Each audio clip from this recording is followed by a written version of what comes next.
போகலையில் போகலையில் நெஞ்சு குழியில் நிழல் வந்து வீழ்ந்திருச்சு. அப்போ நிமிந்தவதான் அப்புறமா குனியலையல் குனியலையல் கொடக்கம்பி போல மனம் குத்தி நிற்குதே. நெஞ்சுக்குள்ள முடிஞ்சிருக்கு இங்கே தீசையில் என் பொழப்பு விடிஞ்சிருக்கோ.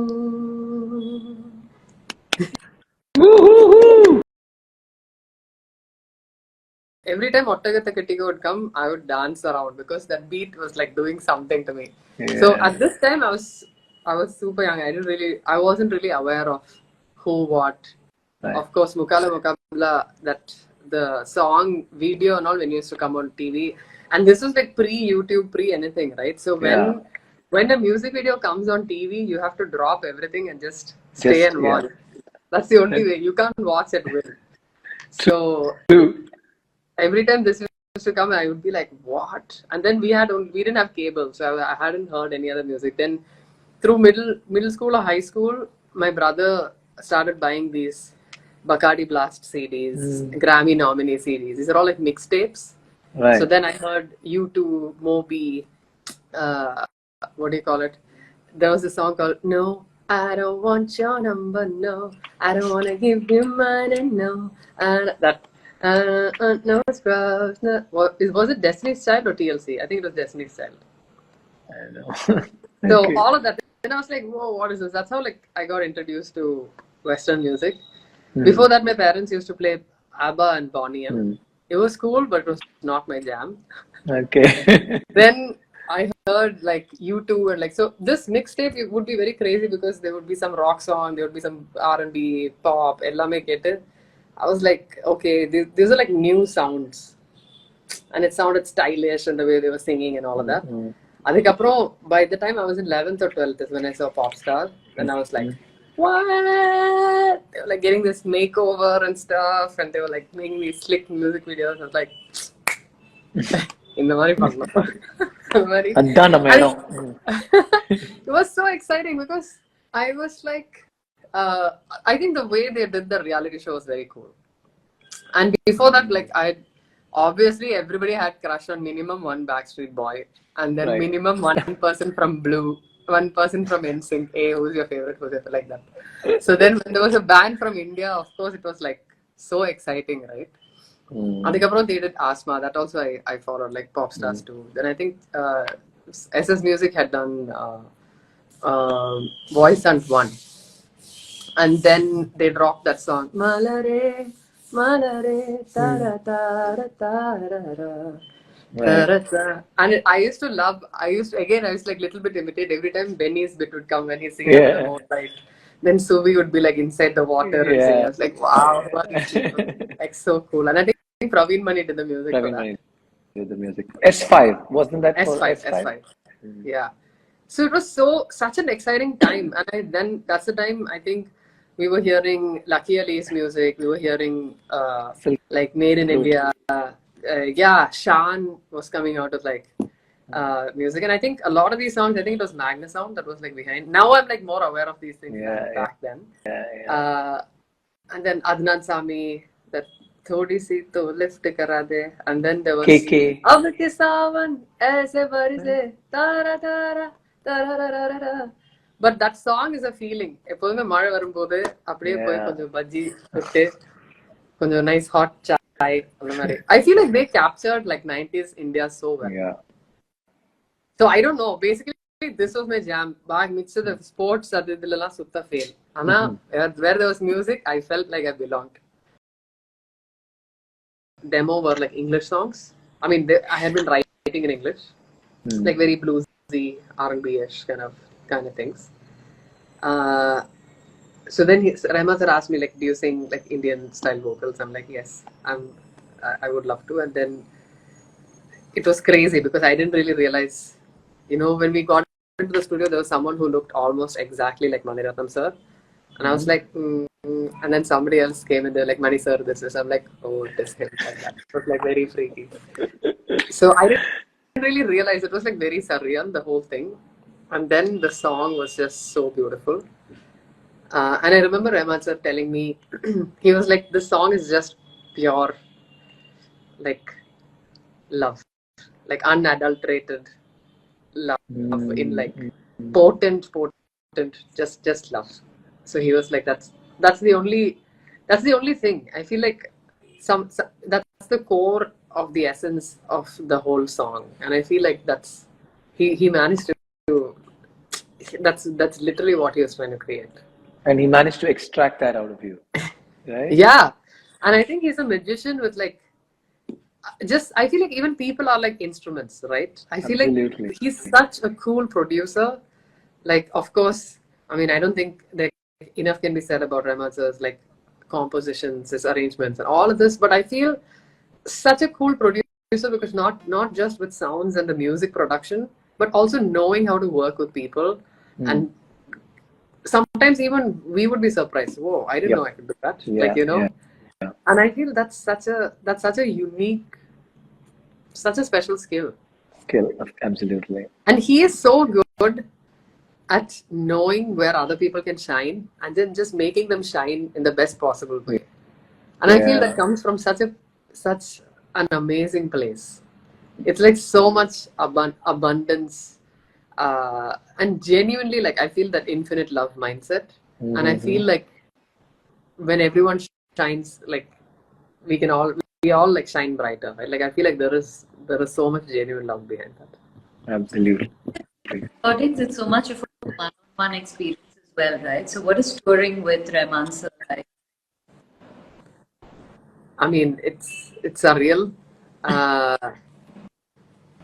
So even this was very, very crazy. Like the first time when we sang Nenjukulla on stage, or like even singing Nenjukulla at MTV Unplugged, it was just super wild.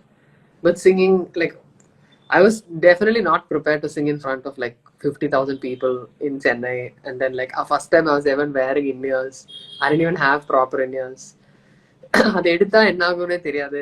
அப்புறம் strings, orchestra, இதெல்லாம் எதுவுமே I was like, I mean, please pardon my friends, but I was totally shitting bricks. But I was like, what is happening? Like my brain, I think, liquefied that day.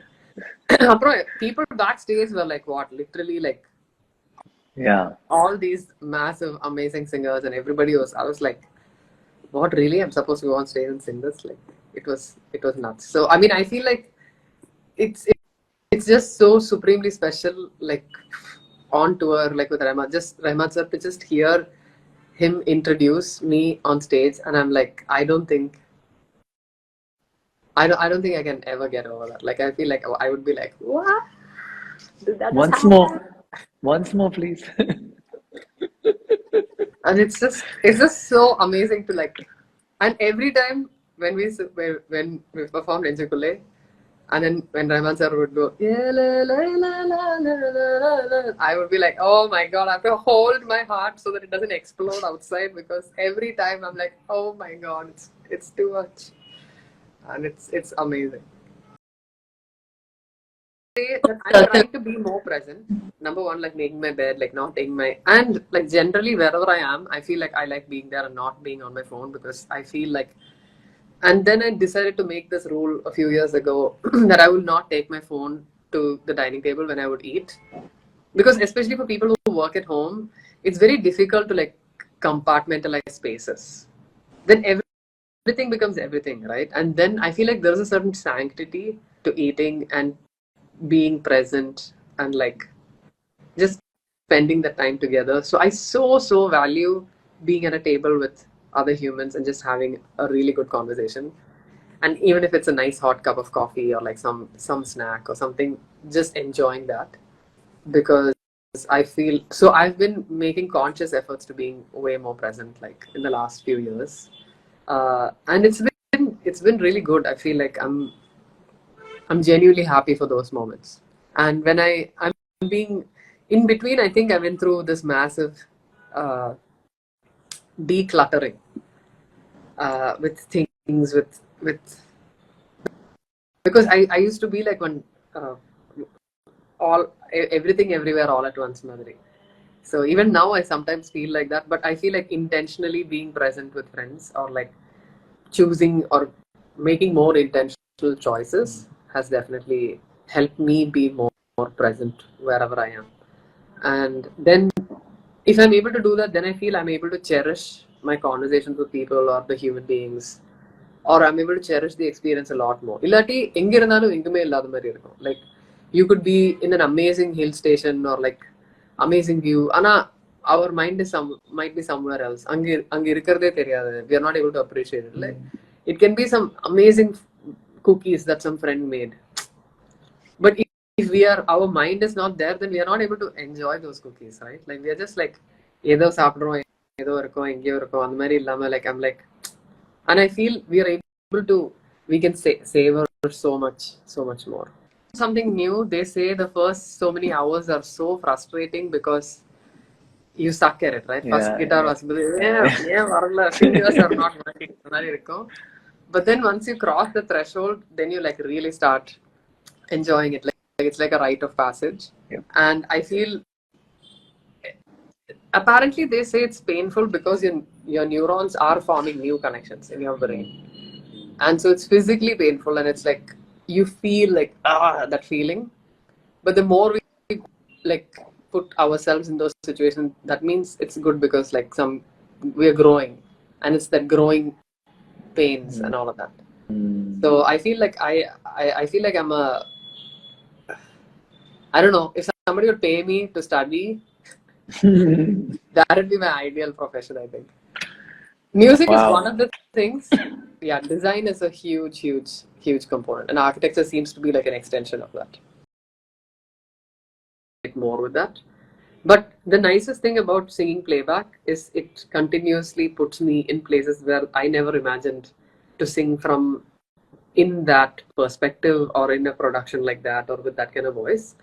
And it's like very cool to be able to experiment with different genres, and it's like role playing. It's like we're playing another character, and then I'm like, oh, if I'm now singing this kind of a song in this thing, then how would I approach it, and how would I want to, what kind of voice would I pick for myself, and all of that.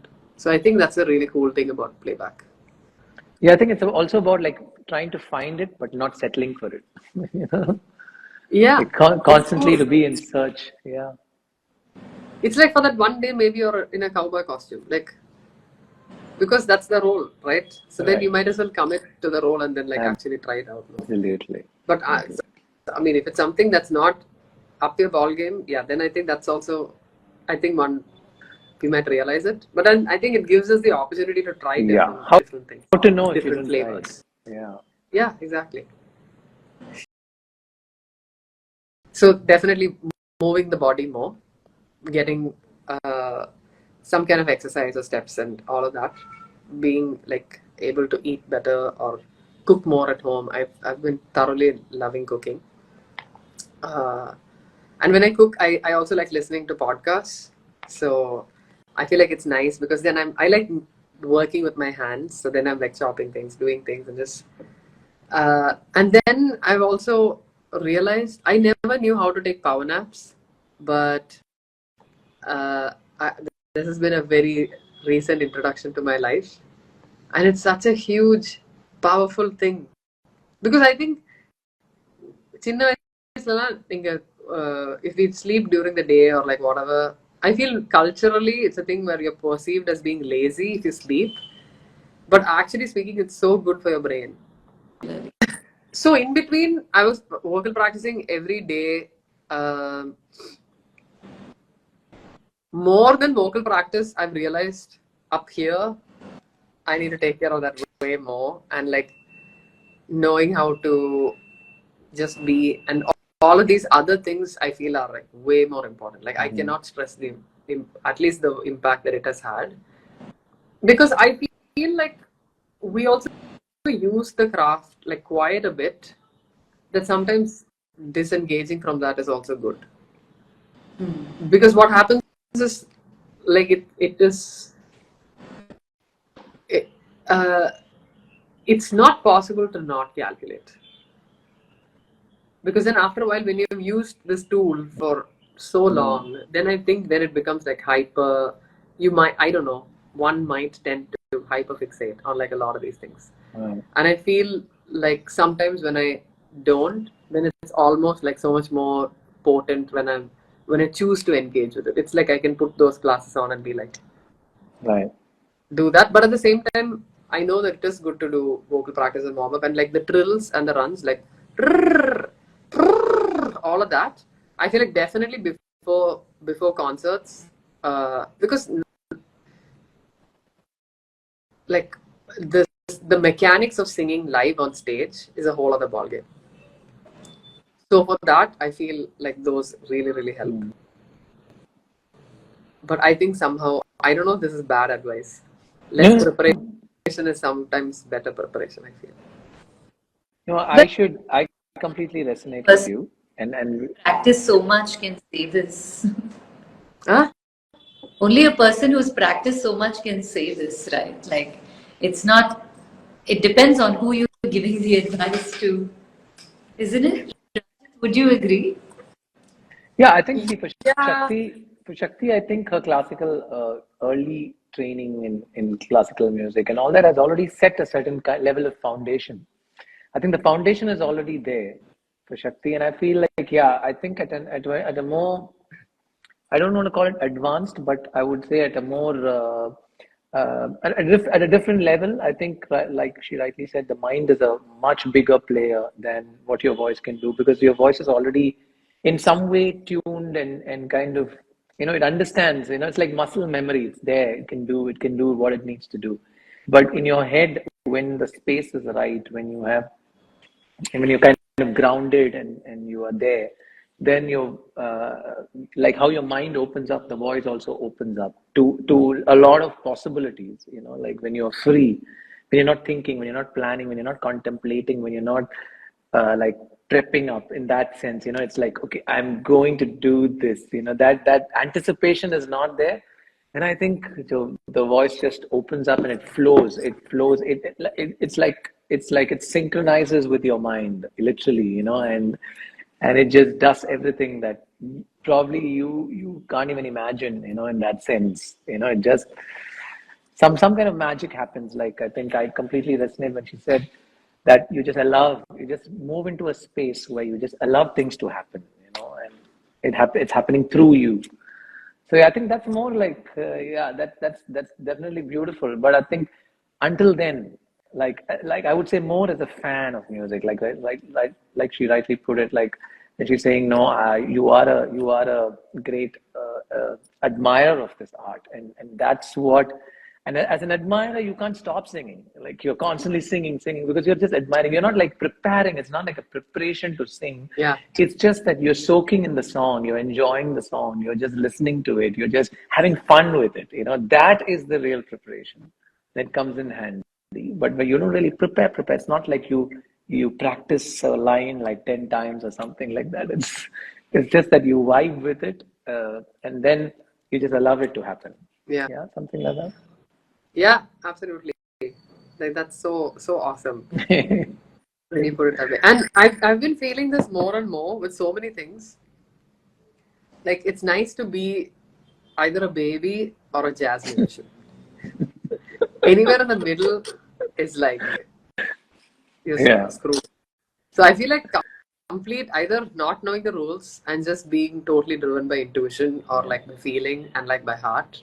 So it's full heart, no head. Right.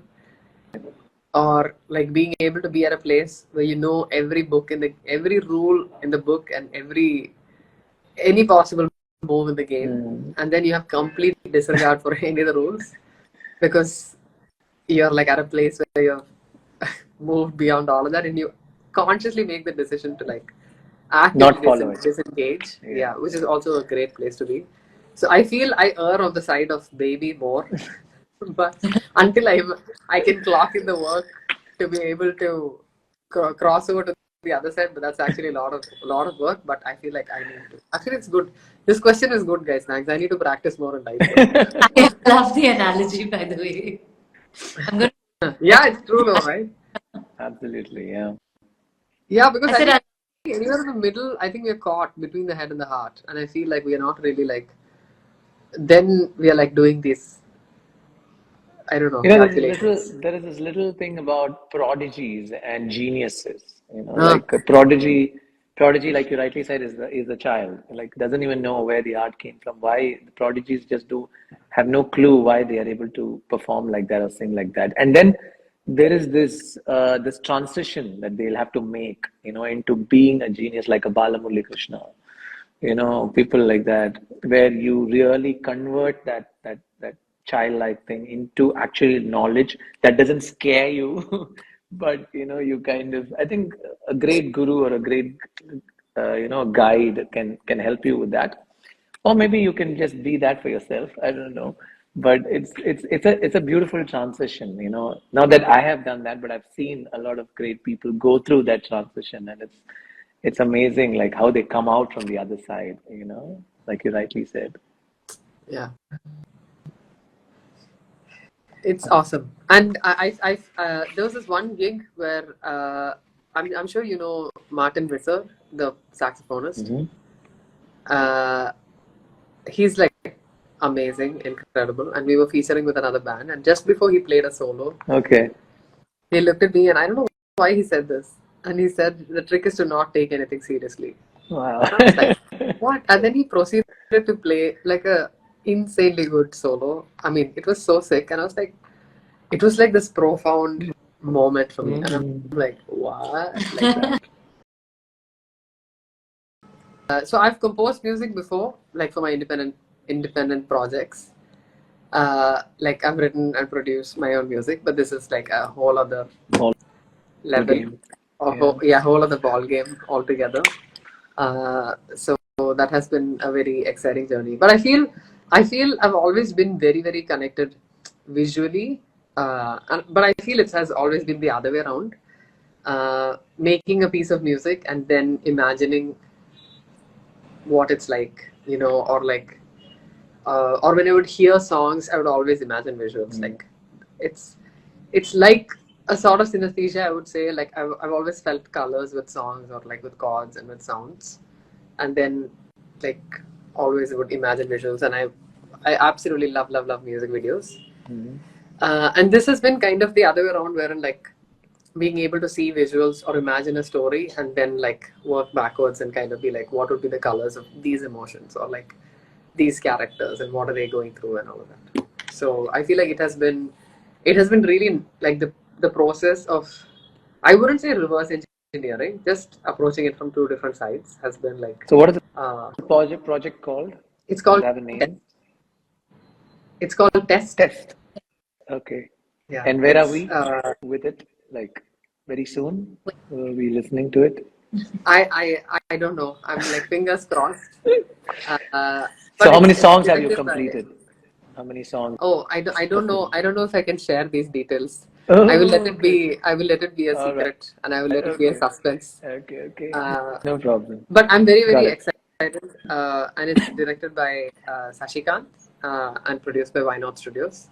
So I'm super duper excited about this, and the whole process of like creating it has been like pretty insane, pretty awesome. Wow. Wait for it. We can't wait. Yeah, I feel like this is the thing, right? There's so much figuring out, so much, and the fact that different stimulus can do different things, and just the process of making, and I've been working on my EP practically forever, but that's also been in the works. And like the 2 years I was in New York, it was really awesome. Like 1 year was grad school. So it was like marinating. We were writing and producing at least one song every week. Wow. So that was really nice. And it felt like an artist residency where I feel like we got to learn so much more from each other. Met some amazing humans, some genuinely epic characters. I feel like I was it's nice. I feel like we're always seeking our tribe. So it's nice to, when you meet humans from some random corner of the earth who you feel that connect with, and then you're like you don't need words after that. You can just like actually just jam and make music and just flow together. Absolutely. I think that's a beautiful place. Ranjith is smiling because I think he knows that feeling. Absolutely. So I feel that has been really special, and just creating every day and like doing that. And anga irukumbodhu I was doing recordings remotely. Okay. And in the last couple of years, I've also been working on an interactive, immersive audio installation. I mean, not audio, I have to say immersive interactive experience. It's like a sound installation. And like a You mean physical instance of this. visuals? Sorry? You mean sound with visuals? Like an installation, yeah. Not really. It's like an installation. It's like a deconstructed instrument of sorts. And we did like the very first instance of this at the festival in Bangalore last year. And we might be doing one real soon. And I really, really want us to do one in Chennai. So hopefully we'll be doing that. So basically it's like people being in a space and touching different things that would trigger different audio samples. So it's like a very tactile experience, but also interactive. It's got a spatial quality and it's got sound. But it's about people co-creating and making music together. That's the architecture and the musician and everything in between coming together, I'm guessing. In between, I had a lot of social anxiety. So I don't know. I don't think I've like how many friends actually know this or like know about this. But a lot of friends have given me so much leave. I feel like எல்லா friend கிட்ட இருந்தும் நான் திட்டு வாங்கியிருக்கேன். அந்த WhatsApp குரூப்ல எல்லாம் இருந்து நான் பார்ட்டிசிபேட் பண்ண மாட்டேன்.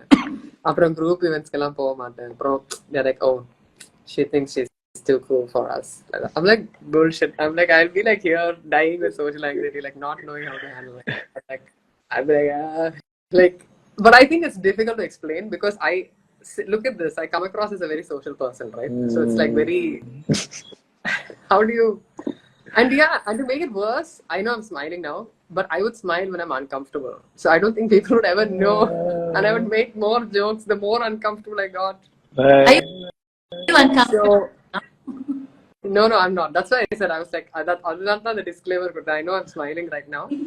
But நிறைய வாட்டி அந்த மாதிரி I don't think I would sound convincing. And the other way around also. With my band, when we would jam, I'd be like, guys, I'm so excited. They'd be like, oh, you don't sound excited. I'd be like, I'm so excited. Otherwise, another people will say. So it's so funny that I actually use my voice to do storytelling, but I think I need to apply more of that in real life. But anyway. So stage வந்து நிறைய வாட்டி, yes, definitely anxiety. Like, ஒழுங்கா பாடணுமே அந்த மாதிரி இருக்கும். Social anxiety, I also have that problem. Come on, Dan. Who is this? I am Parveez. I know, right? And I feel like the more when we share these things, the other people are also like, okay, we are not. There's nothing weird about it. Yep. Like it's just sometimes when you know these things, you can help yourself also. And I feel like with friends, I'm really grateful when people are like, hey, it's okay. If you're able to come, okay. When it's easy relationships, I think it's nice because then we are also able to accommodate and hold space for everyone. So I think that's been huge. So with stage, the thing is on off days, how do you switch yourself on, right? Because I feel like everybody kind of vibes off of that energy. And definitely there have been days where it was so tough, like I couldn't even get out of my room, right? So then I am on stage and doing that. So one of the biggest things that helped me is remembering why I'm doing this in the first place. Like remembering that why I do this. It's because I love music, or it's like and sometimes when it's tough, I feel like I just zone out. And if I can take that one moment to focus on just the bass player or the keyboardist or the drummer, because any musician starts off as a music lover. It just after that we also end up making music or playing music, but we also started because it made us go wow. Yeah. Then only we started singing or playing or whatever it is. So for that one moment, I'm like, I try to switch off everything and just be present and just enjoy what that human being is doing. And I feel like when I just see them and like you know this, like I think I've been blessed to share the stage with some of the most epic musicians from Chennai, like including Makka. Including Makka. Nice little plug there. Very good. Yeah, Sorry. it's such a blessing. And punctuation. Yeah. And like, I mean, man, like to sing with Benny on stage, I'm like, Yeah. he's got such cool energy. Yeah. And like Leon and Keba and Bhuvanesh on keys, like, oh God, that guy's like so gifted. And Tapas, Kanaks, like everyone. So many awesome humans. And Chris, Ritu Vaishak on violin. Like, I mean, I feel like the list is endless, but I feel like that one moment. So this was my hack, or this was my trick rather. I'm like, if I make a mistake or if I get really something happens, right? Sometimes things can happen suddenly, some tech glitch, whatever. Mm-hmm. If I can just be present and just enjoy that musician for a few seconds, I don't even have to try. I feel like then You slip back. it hits reset like that, and then I don't have to think about anything. I don't have to think. I can just feel and just flow because it's like it brings us, because then we are just someone who just loves music. அனல் காயும் பறையோசை ஓர் வாழ்வின் கீதம் ஆகிடமே அன்பே மலராத நெஞ்சம் எங்கே பழி தீர்க்கும் உன் கண்ணில் ஓர் காதல் அழகாய் தோன்றிடுமே அன்பே நீ வாராயோ தாவ பூவும் நான் தானே பூவின் தாகம் நீதானே நான் நீ நான் வாழவே உறவே நீ நான் தோன்றினோம் உயிரே